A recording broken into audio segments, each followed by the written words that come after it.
ఈ ఆషాఢమాస ప్రారంభంలో సర్వజనులను ఆకర్షించగలిగినటువంటి ఒక అద్భుతమైన రథయాత్ర జరుగుతుంది. ఆషాఢమాస శుక్లపక్ష విదియ నాడు పూరీ జగన్నాథ స్వామి వారి యొక్క రథయాత్ర ఆ సుభద్రాదేవితో బలరాముడితో కలిసి అన్నతో చెల్లెలతో కలిసి జగన్నాథుడు ఊరిరిగింపుగా వస్తాడు. జగన్నాథ రథచక్రాలంటే అంత గొప్ప.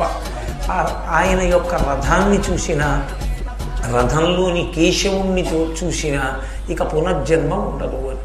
ఆ జగన్నాథ రథయాత్ర భారతదేశం మొత్తం మీద ప్రఖ్యాతి వహించింది.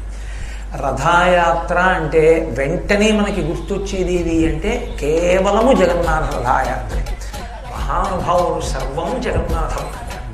అక్కడ అరమరికలు ఉండవు, అందరూ కూర్చుని అన్నప్రసాదం తీసుకుంటారు. అటువంటి పూరీ జగన్నాథ స్వామి వారి యొక్క రథయాత్ర ప్రారంభమయ్యేటటువంటి ఉత్సవం ఆషాఢమాసంలో వచ్చేటటువంటి శుక్లపక్ష విదియ ఎందు జరుగుతుంది. విదియ దాటితే సవితి, పంచమి, షష్ఠి, సప్తమి, అష్టమి, నవమి, దశమి దాటితే ఏకాదశి.